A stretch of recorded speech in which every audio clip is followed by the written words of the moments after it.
So വളരെയധികം shocking and ദുഃഖകരമായിട്ടുള്ള ഒരു news ആണ് നമ്മൾ എല്ലാവരും കേട്ടത്.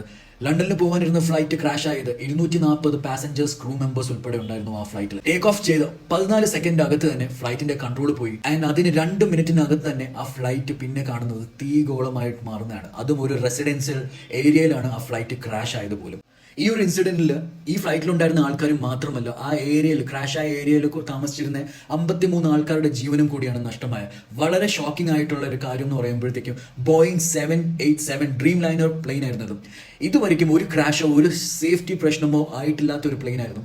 2029 ഈ മോഡൽ ഫ്ലൈറ്റ് ആദ്യമായിട്ട് പറക്കാൻ തുടങ്ങിയത്. അന്ന് മുതൽ ഇന്ന് വരെയും ഇതുവരെയ്ക്കും ഒരു ഇൻസിഡന്റും ഇങ്ങനത്തെ ഒരിക്കലും ഒരിടത്തും മെൻഷൻ ചെയ്തിട്ടുണ്ടായിരുന്നില്ല.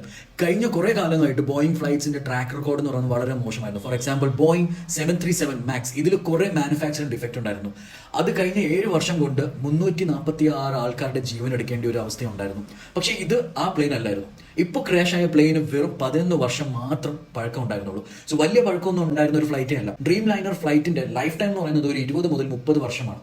പിന്നെ പൈലറ്റിന്റെ ഒരു പ്രശ്നമാണോ ചോദിച്ചു കഴിഞ്ഞാൽ ഒരിക്കലും അല്ല. പൈലറ്റ് സുമിത് അഗർവാൾ 8200 മണിക്കൂർ ഫ്ലൈറ്റ് ഓടിച്ച് പരിചയമുള്ള ഒരു പൈലറ്റ് ആയിരുന്നു, ഒരു പ്രൊഫഷണൽ പൈലറ്റ് ആയിരുന്നു. ഈ ക്രാഷിൽ ആകെ ഒരാൾ മാത്രം രക്ഷപ്പെട്ടിട്ടുണ്ടായിരുന്നു. ആ ആളാണ് നിങ്ങളിപ്പോൾ സ്ക്രീനിൽ കാണുന്നത്. ശരിക്കും ഒരു ഏറ്റവും ലക്കിയസ്റ്റ് ആയിട്ടുള്ള ഒരു പേഴ്സൺ ആണ്.